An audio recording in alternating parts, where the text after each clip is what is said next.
Working with Tony offers quite a bit of action, and he gets very fascinated with things and likes to go into the deep dive, which is always an adventure. So it's very gratifying and one heck of a ride. The greatest lessons I've learned from Tony, on a personal note, he has been instrumental in my own recovery. And early on, he taught me to make this program my own. And one of the greatest, most poignant moments in our friendship and working relationship was when he brought me into one of the rooms of Crossroads to show me one of the inspirational signs that said, "To thy own self be true."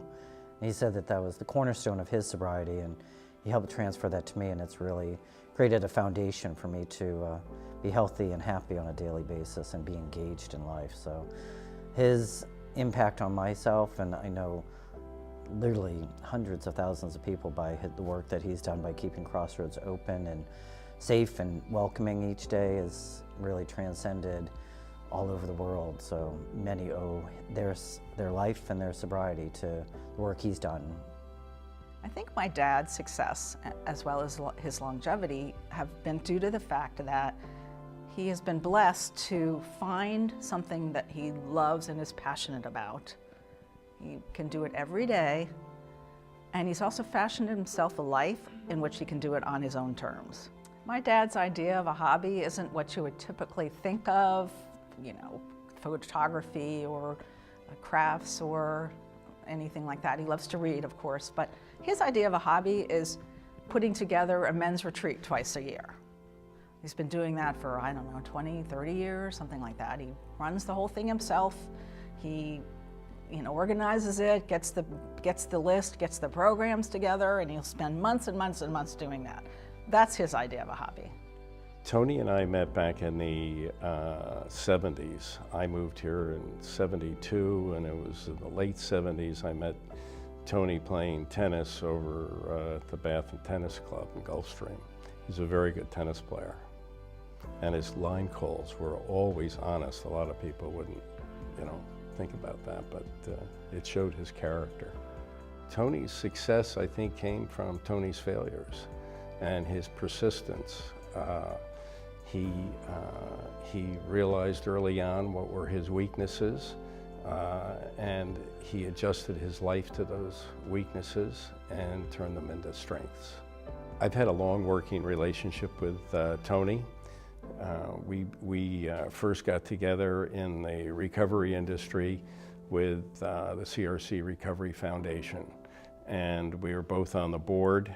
And in the early years, he was also very involved at Crossroads Club, which is the building currently today is owned by CRC Recovery. In those days, CRC paid the rent at the building they were operating out of. Tony was intimately involved at Crossroads, although he was not on the board. And at that point in time, the board had some serious financial issues. And the board decided to all resign. And Tony stepped up with a group, took over the operation of the Crossroads Club, and within 24 months, their financial issues were behind them. CRC, within 36 months, wasn't making any payments for the rent. They were raising their own money and paying for their own operation. They took financial responsibility, and Tony was the reason that happened. What I admire in Tony is just his simplicity.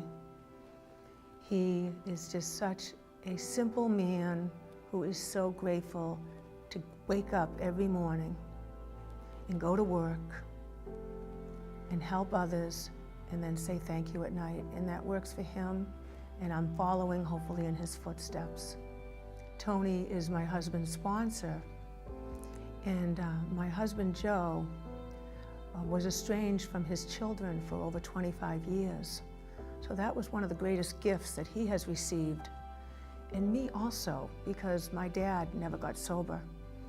And so the love that Tony has for his daughters and his son, and then the great gift of him being a grandfather.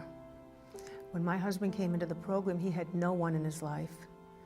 And so we now have a combined family of 6 children, 8 grandchildren, and 7 great-grandchildren, all because of the Tony that loved and showed us how to reunite with family and be forgiven and to make amends. It's just a beautiful, beautiful, happy ending with us. I have a really funny story that Tony shared with Joe and I at Sandy's one morning for breakfast. He talked about going out with his buddies when he was in the Navy. And they went out for a couple of drinks and they were all going to get tattoos. And so, needless to say, by the end of the night, the tattoos never happened. I think one of the buddies did get a tattoo, but Tony said he always wanted an anchor tattoo. So I was thinking about that. In the past week, I have seen more anchor tattoos on people, one behind the ear, one on a thumb of a finger. So I decided to order some press-on tattoos. And I got a press-on tattoo. I've never had a tattoo before, and what I did is I put one on my wrist in honor of Tony, and I have another sheet to give him when I see him next.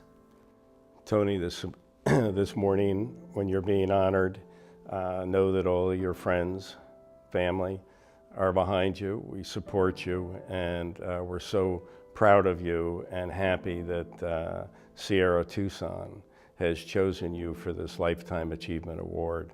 There's no one I can think of that is more deserving of this award than you are. You've been a guiding light for so many people, a pathway to recovery for so many people, and an inspiration to all of us. We all love you, we thank you, and God bless. Dad, this is such a great opportunity to express our appreciation, my appreciation, also on behalf of Mimi and Colby, your other children, as well as Zach and June, your grandchildren, the life that you've led, so many lives that you've blessed, ours above all. We love you. Thank you.